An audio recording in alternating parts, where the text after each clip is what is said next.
Praise the Lord. कई बार जाने अनजाने हम एक दूसरे पर दोष लगाते हैं। कई बार यह हमारे चरित्र में होता है या कई बार हम आदत से मजबूर हो जाते हैं। हमें दूसरों में बहुत सारी गलतियां दिखाई देती है, बहुत सारे अवगुण दिखाई देते हैं और हमें लगता है कि वो गलत है। और कई बार हम पीठ पीछे या सामने में उन पर दोष लगाते हैं।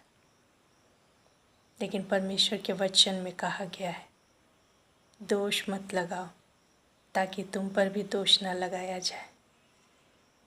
हमारे परमेश्वर में दोष लगाने का गुण नहीं है। परमेश्वर किसी के ऊपर दोष नहीं लगाता। वो तो पवित्र है, वरन अति पवित्र है और उसके सामने खड़े रहने की योग्यता किसी भी मनुष्य में नहीं है। फिर भी जब वो पृथ्वी पर यीशु के रूप में आया तो उसने हम में से किसी पर भी दोष नहीं लगाया। जब एक व्यभिचार में पकड़ी हुई स्त्री पर सबने दोष लगाया, तब यीशु ने कहा, जा, मैं भी तेरे ऊपर दंड की आज्ञा नहीं देता। और उन्होंने लोगों से कहा, इस पर पहला पत्थर वो मारे जो निष्पाप हो, जिसने कभी कुछ गलत न किया हो। आज हम अपने आप को देखें कि जब हम दूसरों पर पत्थर मारते हैं तो हम अपने आप को देखें, अपने अंदर झांकें कि हमारे अंदर कोई दोष नहीं, हमारे अंदर कुछ भी गलत नहीं। जब हमारे अंदर गलती है, हमारे अंदर भी दोष है, तो हम दूसरों पर कैसे दोष लगा सकते हैं? हमें हक नहीं है कि हम दूसरों पर दोष लगाएं, क्योंकि जब हम अपने अंदर झांक कर देखेंगे तो हमें अपने अंदर बहुत सारी गलतियां, बहुत सारे पाप,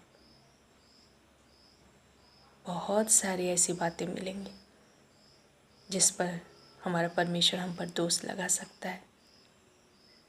लेकिन परमेश्वर जगत में इसलिए नहीं आया कि वो हमें दोषी ठहराए, लेकिन वो तो हमारा उद्धार करने आया है। हमारे अंदर भी हमारे परमेश्वर का गुण होना चाहिए। दोष लगाने का काम शैतान का है और वो हर दिन हम पर दोष लगाता है। परमेश्वर के दासों पर दोष लगाता है, जो उसके पीछे चलना चाहते हैं उनके ऊपर दोष लगाता है। लेकिन जब यीशु के लहू ने हम सबों को अपने हर एक पाप, अपराध, गलतियों से हमें छुड़ाया है, उसका लहू जब हमारे हर एक पापों को धो देता है तो हम शुद्ध और पवित्र हो जाते हैं। और जब हमारा परमेश्वर हमें माफ़ करता है तो हमें भी दूसरों को माफ़ करना चाहिए, दूसरों पर दया करना चाहिए, ना कि उन पर दोष लगाकर उन्हें और छोटेपन का एहसास कराना चाहिए। यदि हमारा परमेश्वर हम पर दोष लगाने आ जाए तो हम में से कोई भी उसके सामने खड़ा नहीं हो पाएगा। दोष ना लगाएं, क्योंकि ये हमारे परमेश्वर के गुण को प्रकट नहीं करता। लेकिन उन पर दया करें जिनमें गलतियां हैं, जो बार बार गलतियां करते हैं।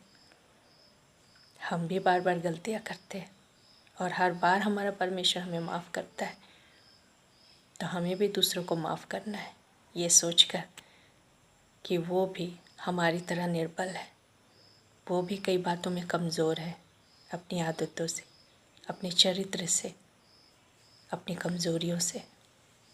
जैसे परमेश्वर ने हम पर दया की, हम भी उन पर दया दिखाएं और दोष ना लगाएं, लेकिन उनके लिए प्रार्थना करें ताकि परमेश्वर उनकी सहायता करे उनसे बाहर आने में।